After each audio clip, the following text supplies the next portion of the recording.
সুখবর সুখবর এবং সুখবর। দেখুন, এই রাজ্যে নির্বাচনকে ম্যানেজ করার জন্য ভোটারদের ভোটটাকে যে ফল হয়েছে সেটাকে উল্টে দেওয়ার জন্য শাসকের চারটি মেন অস্ত্র ছিল। তার মধ্যে প্রথম অস্ত্রটি ইতিমধ্যেই প্রায় ভোঁতা হয়ে গেছে, অর্থাৎ ভোটার লিস্টে কারচুপি করে যে যে খেলাটা শুরু হতো সেখানে উকুন বাছার মতো এসআইআরে কিন্তু 91 লক্ষ নাম বাদ চলে গেছে। প্রত্যেকটা বিধানসভায় গড়ে 30-40 হাজার নাম চলে গেছে, কিন্তু এখনও তিনটে ক্রুশিয়াল স্টেপ পড়ে আছে। নাম্বার 1 স্টেপ হচ্ছে ভোটের দিন গুন্ডাগার্দি, নাম্বার 2 হচ্ছে স্ট্রং রুমে গুন্ডাগার্দি, এবং নাম্বার 3 সব থেকে গুরুত্বপূর্ণ কাউন্টিংয়ের দিন গুন্ডাগার্দি। কিন্তু ইলেকশন কমিশন এবার একদম নিজের মধ্যে এইটা প্রতিষ্ঠা করে নিয়েছে যে এই রাজ্যে স্বচ্ছ নির্বাচন তারা করবেনই, এবং তার ফলে রাজনৈতিকভাবে যারা জেতার জিতুক কোনো অসুবিধা নেই, কিন্তু মানুষের ভোট লুট হতে দেবেন না। তাই তিনটে স্টেপের কথা আজকে জানা গেছে, এবং বিশ্বাস করুন শেষ পর্যন্ত যদি ইমপ্লিমেন্ট হয় এদের জেতার যে সামান্যটুকু আশা ছিল আজকে তার অন্তর্জলি যাত্রা সম্পন্ন হয়ে গেল, এটা একদম নিশ্চিতভাবে বলে দেওয়া যেতে পারে। প্রথমেই যে খবরটা আসছে যেটা অত্যন্ত গুরুত্বপূর্ণ সেটা হচ্ছে বেনজির। এবার এজেন্ট বুথের বাইরে ফের তুঘলকি ফরমান কমিশনের ভোটার যাচাই ও বিএলওর নিয়ন্ত্রণে। কি কান্নাকাটি শুরু হয়ে গেছে। যারা একসময় নাকি ভগবান ছাড়া কাউকে ভয় করতো না, এখন দিদিমণির ভয়ে থরথর করে কাঁপে, তারা এই ধরনের খবর করছে। খবরটা কি? খবরটা কিন্তু মারাত্মক। সেটা হচ্ছে যে পোলিং এজেন্ট যারা হয় বিভিন্ন রাজনৈতিক দলের যারা বসে তারা এবার আর বুথের মধ্যে বসতে পারবেন না। যদিও এই নিয়ে কোনো অফিসিয়াল নোটিফিকেশন এখনও ইলেকশন কমিশনের তরফ থেকে আসেনি, কিন্তু যেটুকুনি এই মিডিয়া রিপোর্ট থেকেই পাওয়া যাচ্ছে সেখানে এটা জানা যাচ্ছে যে আরও এবং এআরওদের কাছে যে নোটিফিকেশন গেছে, তাদের কাছে যে খবর গেছে সেখানে এই ধরনের কথাই বলা হচ্ছে যে কোনো পোলিং এজেন্টকে এবার বুথের মধ্যে বসতে দেওয়া হবে না। এবার আপনারা বলবেন বুথের মধ্যে পোলিং এজেন্ট না বসলে তাতে আর কি হবে? আরে সেখানেই তো আসল খেলা হয়। একটা কথা চিন্তা করে দেখুন, ধরুন এই শাসক দল বলে যে মানুষ আমাদের সঙ্গে আছে, আমরা মানুষের ভোটে জিতেছি। তো সেখানে বিরোধী দলের এজেন্ট থাকুক না থাকুক, নিজের দলের এজেন্ট থাকুক না থাকুক, মানুষ যদি সত্যি সত্যি এদেরকে ভোট দেয় তাহলে বিরোধীদের বসতে দিচ্ছে না, সেখানে এজেন্ট বসলেই মেরে ধরে বার করে দিচ্ছে, বা যারা এজেন্ট হবে তাদের বাড়িতে গিয়ে ভয় দেখানো হচ্ছে, সাদা থান পাঠানো হচ্ছে। কেন এই কাণ্ড করা হয়?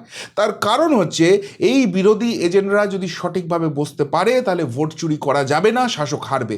আর যদি সত্যিই এদের এইসব কোনো ফ্যাক্টর না থাকতো বিরোধী এজেন্ট নিয়ে এত কিছু তামঝাম চলতো না। সেই জন্যই এজেন্ট বসানোটা অত্যন্ত জরুরি বিরোধীদের জন্য হয়ে থাকে সবসময়, এবং বেশিরভাগ ক্ষেত্রেই সেটা তারা বসাতে পারে না। এজেন্ট বসলে কি হয়, ওখানে চোখের ইশারায় সমস্ত কিছু হয়ে যায়। যখন ভোটার ভোট দিতে যায় ওখানে যে মস্তানটা বসে আছে শাসক দলের হয়ে, সে কিন্তু চোখের ইশারাটা করে ঠিক জায়গায় ভোটটা দিতে হবে।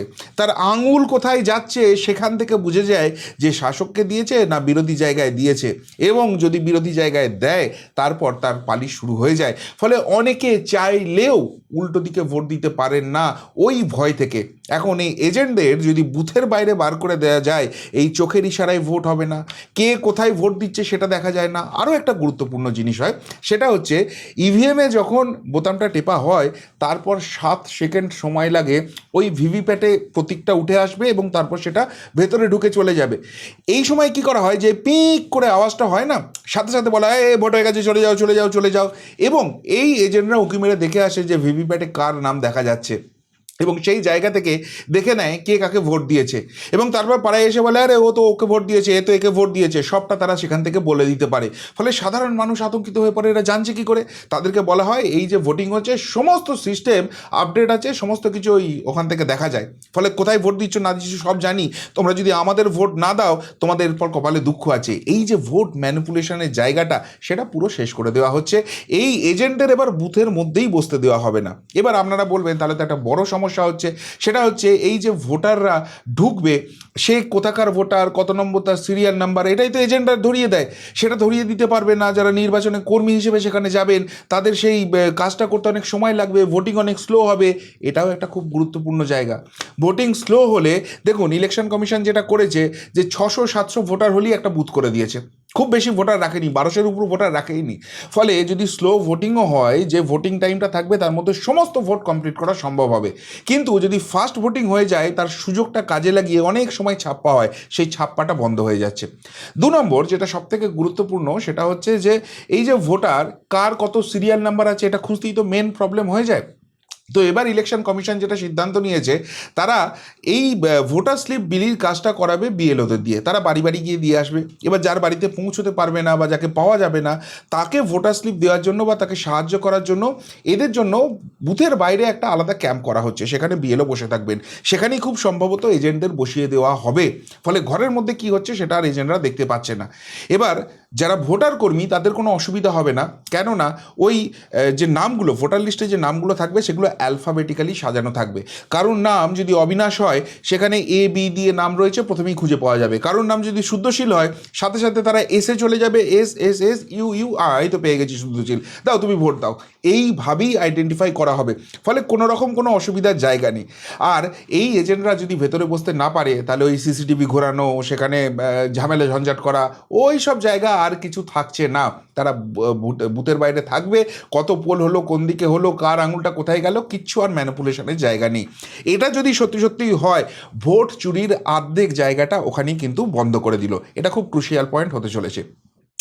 2 নম্বর যেটা অত্যন্ত গুরুত্বপূর্ণ, সেটা আমি জানলাম সঞ্জয় দীক্ষিত স্যারের কাছ থেকে। আপনারা জানেন যে রিসেন্টলি আমি একটু সুযোগ পেয়েছি, ন্যাশনাল লেভেলের যারা ইউটিউব চ্যানেল আছে তারা বাংলার রাজনীতিটা জানার জন্য খুব চেষ্টা করছেন, এবং তার জন্য আমার সঙ্গে কন্ট্যাক্ট করেছেন। প্রথমে অভিষেক তিওয়ারি শো করেছি, তারপর সুধীর পণ্ডিত স্যারের সঙ্গে ইন্টারভিউ আছে, আজকে রাতেও সুধীর পণ্ডিত স্যার আমার একটা ইন্টারভিউ নেবেন, এবং সেটা সম্ভবত কালকে দেখতে পাবেন। সঞ্জয় দীক্ষিত স্যারের সঙ্গেও একটা পডকাস্ট হয়েছে। তো সেখানে সঞ্জয় দীক্ষিত স্যারই জানালেন যে কাউন্টিংয়ের ছাপ্পার জায়গাটা, সেটাও এবার ইলেকশন কমিশন বন্ধ করে নেবে। যেহেতু তিনি প্রাক্তন আইএএস অফিসার, সুতরাং তার কাছে এই ধরনের অনেক খবর থাকে, এবং তিনি খুব বেশ জোরের সঙ্গেই বললেন, যারা এই শোটা দেখেননি যেটা দেখে নিতে পারেন, সেখানেই কিন্তু তিনি বলেছেন। তো সেখানে প্রসিডিওরটা কী হবে দেখুন, কাউন্টিংয়ের ক্ষেত্রেও যেটা হয়, সেখানে কিন্তু বিরোধী এজেন্টদের বার করে দেওয়া হয়। কেন বার করে দেওয়া হয়? যদি সত্যি সত্যি এদের পক্ষে ভোট পড়ে, বিরোধী এজেন্ট থাকুক চাই না থাকুক, সেই ভোটটা তো এদের পক্ষেই পড়বে। আসলে না, খেলাটা অন্যরকম হয়। খেলাটা কি হয়? খেলাটা হচ্ছে সকালে যখন ইভিএম খোলা হয়, যখন বিরোধী এজেন্টরা থাকে, তখন দেখবেন বিভিন্ন জায়গায় সমানে সমানে সমানে সমানে খেলাটা চলছে, দুজনের নাম্বারই সমান চলছে। এবং যত বেলা বাড়তে থাকে, হঠাৎ করে টিভি চ্যানেল বলতে থাকে যে ইলেকশন কমিশনের বাইরে আমাদের গোপন সূত্র খবর দিচ্ছে যে তৃণমূল বিশালভাবে এগিয়ে গেছে, বিজেপি বিশাল পিছিয়ে পড়েছে। আর তখনই ওই কাউন্টিং হলের মধ্যে খেলাটা শুরু হয়ে যায়। কি খেলা শুরু হয়ে যায়? সেখানে বিরোধী এজেন্টদের পুরো বার করে দেওয়া হয়, এবং এখানে যে কাউন্টিংটা হয়, সেখানে প্রথমে ইভিএমে একটা ডেটা আসে, সেই ডেটাটা দেখে মুখে বলা হয় যে ধরুন একটা বুথে তৃণমূল পেয়েছে 300 ভোট আর বিজেপি পেয়েছে 583 ভোট। সেটা হাতে লেখা হয়, সেটাকে বলা হয় ট্যাবুলেশন, এবং তারপর সেটা গিয়ে হয় কম্পাইলেশন, মেন সিটে সেটাকে অ্যাড করা হয়, এবং তারপর টোটাল কত ভোটার হলো, কে এগিয়ে রইলো, কে পিছিয়ে রইলো, প্রত্যেক রাউন্ডে শেষে সেটা ঘোষণা করা হয়। এখন যেহেতু মুখে বলা হচ্ছে, সুতরাং যে লিখছে বা যেটা মুখে বলা হচ্ছে সেটা যে সঠিক, সেটার কোনো ট্রেস কিন্তু থাকছে না। এই যে বললাম, একজন 300 পেয়েছে, একজন 583 পেয়েছে, লেখার সময় যদি উল্টো কেউ লিখে দেয়, অর্থাৎ এখানে তৃণমূলের পক্ষে 583 করে দিল আর বিজেপির পক্ষে 300 করে দিল। যারা কাউন্টিং এজেন্ট তারা কিন্তু বহুবারই এই অভিযোগ করেছেন, হ্যাঁ এটাই হয়, এই জন্যই কাউন্টিং এজেন্ট খালি করে দেওয়া হয়। কিন্তু এবার আর নাকি সেটা হইব না। তাহলে এবার কি হবে? এবার যেটা হবে সেটা হচ্ছে, যখনই ইভিএম খোলা হবে, প্রথমে নাম্বার ফাম্বার সব মিলিয়ে নেওয়া হলো, ইভিএম চেঞ্জ করা হয়েছে কি হয়নি, তারপর ইভিএমের যে রেজাল্টটা আসছে, সেই রেজাল্টটার একটা স্ন্যাপশট, একটা ছবি তোলা হবে, এবং সেইটা ইলেকশন কমিশনের ওয়েবসাইটে আপলোড করা হবে। ইলেকশন কমিশন এআই এর থ্রু দিয়ে সেই ছবিটা থেকে ডেটাটাকে পিক করবে যে কোন প্রার্থী কত ভোট পেয়েছেন, এবং সেটার একটা ডিজিটাল ফুটপ্রিন্ট থেকে যাবে, এবং সেই ডেটাটা ট্যাবুলেশন শিটে যাবে, সেই ডেটাটা কম্পাইলেশন শিটে যাবে। আর কোনো ম্যানুয়াল প্রসেস থাকছে না, মুখে বলাও থাকছে না, হাতে লেখাও থাকছে না। পুরো জিনিস যেটা হবে সেটা অটোমেটিক প্রসেসে হবে, সেটা ছবি তুলে তার প্রমাণ রেখে হবে। অর্থাৎ যদি বলা হয় এটা বিজেপিকে জেতানোর জন্য করছে, বিজেপি কম ভোট পাক বেশি ভোট পাক, সেটারও তো ফুটপ্রিন্ট থেকে যাবে। কোনো প্রার্থী যদি সন্দেহ হয়, সেটাকে যে কোনো মুহূর্তে চ্যালেঞ্জ করতে পারবে। ফলে কাউন্টিং হলের যে গণনার সময় একটা যে কারচুপি করা হয়, বিশাল পরিমাণ কারচুপি করা হয়, 10টা 10:30টার পর বিরোধী শূন্য করে দিয়ে একদম হয়কে নয় করে দেওয়া হয়, আর চারিদিকে সবুজ আবির ওড়ে না, এবার সেই জায়গাটা বন্ধ হতে চলেছে। এবার আর সেই চুরির জায়গাটা থাকছে না। এটা গেল 2 নম্বর খুব ইম্পর্টেন্ট কথা। কিন্তু এবার এই দুটো ইমপ্লিমেন্ট করতে গেলে যেটা সব থেকে গুরুত্বপূর্ণ সেটা হচ্ছে প্রশাসন, পুলিশ, সেইটার কি চেঞ্জ হবে? রাষ্ট্রপতি শাসন কি হবে? এখনও আপনারা বলছেন যে পশ্চিমবঙ্গে যে ধরনের গণ্ডগোল চলছে সেই গণ্ডগোল যতই চেঞ্জ করুক ইলেকশন কমিশন এক্ষেত্রে সামলানো সম্ভব নয়। তার কারণ এদের মধ্যে একটা কোথাও ভয় কাজ করছে, এদের মধ্যে কোথাও একটা আনুগত্য কাজ করছে। ফলে এই সিস্টেমকে রেখে যদি ভোট করা হয় সেই ভোটটা এখনও এর পরেও প্রহসনে পরিণত হবে, ইলেকশন কমিশনের সমস্ত চেষ্টা বিফলে যাবে। আর সেই জায়গাটা এবার সব থেকে গুরুত্বপূর্ণ মহামান্য সুপ্রিম কোর্টও বুঝে গেছেন এবং মহামান্য সুপ্রিম কোর্ট রিসেন্ট পরিস্থিতিতে এসআইআর নিয়ে যেভাবে বারবার মামলা করেছে এদের হিতে বিপরীত হয়ে গেছে, পুরো সিচুয়েশনটাকে রিড করেছে। এই রাজ্যে মাননীয় বিচারকরা তারা অবধি নিরাপদ নন, তাদেরকে অপহরণ করা হচ্ছে, তাদেরকে মারার চেষ্টা করা হচ্ছে। ফলে এই রাজ্যে যে ভয়ঙ্কর একটা পরিবেশ চলছে, এখানে যে মহা জঙ্গল রাজ চলছে, এটা মহামান্য সুপ্রিম কোর্টের কাছেও এস্টাবলিশ হয়ে গেছে। ফলে ফলে এখানে কিন্তু সুপ্রিম কোর্টের যেটা ইঙ্গিত আসছে যে পুরো প্রশাসনের সিস্টেমটাকেই বোধহয় চেঞ্জ করা হবে এবং সেখানে বাইরের রাজ্যের আধিকারিক যারা এই প্রভাব মুক্ত তাদেরকে নিয়ে এসে বা সেন্ট্রাল ক্যাডারের অফিসার নিয়ে এসে ইলেকশন হতে পারে, এমনটা কিন্তু শুভেন্দু অধিকারী মাননীয় বিরোধী দলনেতা তিনি দাবি করছেন এবং যে সংবাদ আসছে সেখানে কিন্তু সেটারই ইঙ্গিত দিচ্ছে। প্রথমেই মহামান্য সুপ্রিম কোর্টের অবজারভেশন বলছে রাজ্য প্রশাসন ব্যর্থ হলে কি করতে হবে জানি, অর্থাৎ এখানে সিস্টেম যদি চেঞ্জ করতে চায় ইলেকশন কমিশন যদি মনে করে তাহলে কিন্তু সেটাতে শিলমোহর মহামান্য সুপ্রিম কোর্ট দিতে পারে। একটা কিন্তু খুব খুব ইম্পর্টেন্ট স্টেপ এটা হতে চলেছে। এবং এখানে আরেকটা জিনিসও দেখুন ইলেকশন কমিশন করছে, যারা ভোট মস্তান তাদেরকে কিন্তু কার্যত বস্তাবন্দি করে ফেলার একটা প্রসেস চলছে। এখানে পরিষ্কারভাবে ইলেকশন কমিশন বলে দিয়েছে যে শুধুমাত্র এরা শাসক দলটা করে বলে এরা একদম রেপুটেড ক্রিমিনাল, কিন্তু তারপরেও এদেরকে ভয়ঙ্কর রকম পুলিশ প্রোটেকশন দেওয়া হয়, সেসব বন্ধ করে দাও, ওইসব বন্ধ করো। এইসব ক্রিমিনালদের সরকারি পয়সায় আপনার ট্যাক্সের পয়সায় এইসব মচ্ছব করার সুযোগ দেওয়া হবে না। আর এদের যত দাদাগিরি পিছনে পুলিশের এই ভূমিকাটা আছে বলে তো পিছন থেকে পুলিশ ছুড়ে গেলে অনেক বড় বড় হিরো না একদম জিরো হয়ে গর্তে ঢুকে যাবে, সেই জায়গাটা ইলেকশন কমিশন বুঝিয়ে দিয়েছে।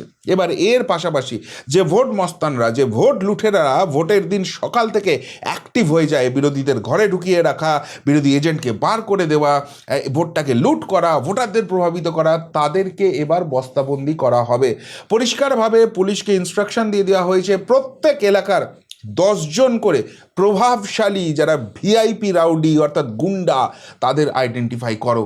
তাদের আইডেন্টিফাই করার পর কি হবে এখনও অব্দি ইলেকশন কমিশন জানায়নি, তবে এই আইডেন্টিফিকেশান শুধু শুধু তো তাদেরকে জামাই আদর করার জন্য করা হচ্ছে না, নিশ্চিতভাবে হয় তাদের নজরবন্দি করা হবে, প্রয়োজনে সারাদিন থানায় বসিয়ে রাখা হবে, প্রয়োজনে আগে অ্যারেস্ট করে নেওয়া হবে, কিছু না কিছু তো একটা স্টেপ এদের জন্য হতে চলেছে। ফলে ভোটের দিন এলাকা যদি দুষ্কৃতি মুক্ত হয়, এই ভোট মস্তানরা যদি সেখানে দাদাগিরি করতে না পারে, মানুষ স্বচ্ছন্দে বেরিয়ে নিজের ভোটটা নিজে দিতে পারে, তাহলে তাহলে তো কি হবে সেটা আপনাদের আর নতুন করে বোঝাবার কিছু নেই। এবং এই জায়গায় আর একটা গুরুত্বপূর্ণ স্টেপ আসছে যেটা যেটা আমার মনে হয়েছে অত্যন্ত ক্রুশিয়াল, সেটা হচ্ছে বাংলায় নজিরবিহীন নিরাপত্তা। 2,40,000 জওয়ানের সঙ্গে নামছে 20,000 মহিলা বাহিনী। কাঁপছে বাংলা, হ্যাঁ বাংলা তো কাঁপছেই। কেননা আপনারা জানেন এর আগেই ইলেকশন কমিশন একটা বড় ঘোষণা করে দিয়েছে, সেটা হচ্ছে ওই বোরখা পরে কোনো জিন্নু ভাই এসে সেলিনা বিবি সেজে ছাপ্পাটা মেরে চলে যাবে না, এবার আর হইব না।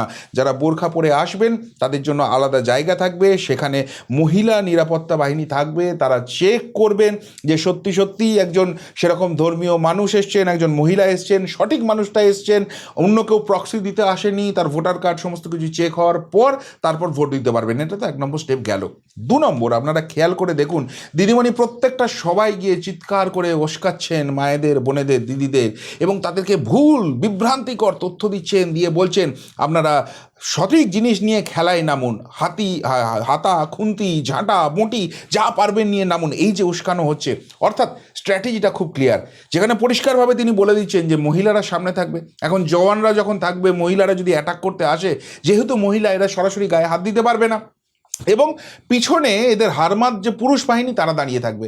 ফলে মহিলারা ঝামেলাটা শুরু করে দেবে, সেনাবাহিনী যারা থাকবে, জওয়ান যারা থাকবে তারা পিছিয়ে যাবে, এবং সেই জায়গা থেকে পিছন থেকে পুরুষরা এসে বাকি অপারেশনটা কমপ্লিট করবে। দিদিমণি প্রকাশ্যেই বলে দিচ্ছেন এদের ভোট লোটার ছকটা কী হতে চলেছে। কিন্তু সেখানে যদি মহিলা বাহিনী থাকে, এদের এইসব দুধেল মহিলা বাহিনী দিয়ে যদি বদমাইশি করতে যায়, তাহলে তাদেরকে কিভাবে ঠান্ডা করতে হয় ওই মহিলা বাহিনীরা, আমাদের সেরা সেনা জওয়ান যারা আছেন তারা কিন্তু বুঝিয়ে দেবেন। আমাদের জওয়ান দিদি যারা রয়েছেন তারা কিন্তু এদেরকে কত ধানে কত চাল বোঝাবেন। ফলে ফলে কোনো দিক থেকে আর কোনো জায়গা ছাড়ছে না। হ্যাঁ, এরপরেও হয়তো কিছু ছুটকো ছাটকা যাচ্ছে, কিন্তু প্রত্যেক দিন নতুন নতুন আপডেট যেরকম ইলেকশন কমিশনের তরফ থেকে আসছে, তাতে একটা জিনিস স্পষ্ট হয়ে যাচ্ছে যে ইলেকশন কমিশন যে কোনো মূল্যে এখানে নিরপেক্ষ ভোট করাবেই। আবারও বলছি, কোনো রাজনৈতিক দল যদি তাদের রাজনৈতিক প্রচারের মাধ্যমে সেখান থেকে নিজেদের দিকে জনসমর্থন নিয়ে এসে যেতে ইলেকশন কমিশনের কোনো মাথা নেই, সেটা যে কোনো দল হতে পারে। কিন্তু ওই ছাপ্পা মেরে মস্তানি করে উল্টোপাল্টা লিখে রিগিং করে ভোটের দিন ভোট দিতে না দিয়ে কাউন্টিংয়ের দিন কাউন্টিং উল্টোপাল্টা করে জিতবো না, এবার সেটা হইব না। এবার ফ্রি অ্যান্ড ফেয়ার ইলেকশন বাংলাতে করবেই করবেই করবেই। এই পণ ইলেকশন কমিশন নিয়ে নিয়েছে, এবং যে স্টেপগুলো নিচ্ছে সেই স্টেপগুলো প্রমাণ করে দিচ্ছে যে তারা কিন্তু সেই দিকে সত্যি সত্যি এগোচ্ছে। আর সেই জন্যই দিদিমণির চপ্পল চেটে চলা যারা আছে তাদের মধ্যে এত আকুলি বিকুলি হচ্ছে। দিদিমণির বিদায় তো আসন্ন, দিদিমণি চলে গেলে আমাদের চলবে কি করে, আমাদের তো চেটেই চলে। কিন্তু বাংলার মানুষ আশ্বস্ত হতে পারেন, এবারে ভোট সঠিকভাবেই হবে, নিজের ভোট নিজে দিতে পারবেন, সঠিক জায়গায় দেবেন, এবং বাংলা সত্যি সত্যিই পরিবর্তন দেখবে, সত্যিকারের পরিবর্তন দেখবে। সেই ছবি ইলেকশন কমিশন কিন্তু ক্রমশ ক্রমশ স্পষ্ট করে দিচ্ছে। কি বলবেন ইলেকশন কমিশনের এই সমস্ত ভয়ঙ্কর স্টেপ নিয়ে, যেটা শাসক দলের বুকে এখনই কাঁপুনি ধরিয়ে দিয়েছে? যদি এই নিয়ে কিছু বলার থাকে অবশ্যই কমেন্ট বক্সে কমেন্ট করে জানাবেন। এখনকার মতো এখানেই শেষ করলাম, ফেরত আসছি নতুন প্রতিবেদন নিয়ে খুব তাড়াতাড়ি। ভালো থাকবেন, সাথে থাকবেন, পাশে থাকবেন। নমস্কার।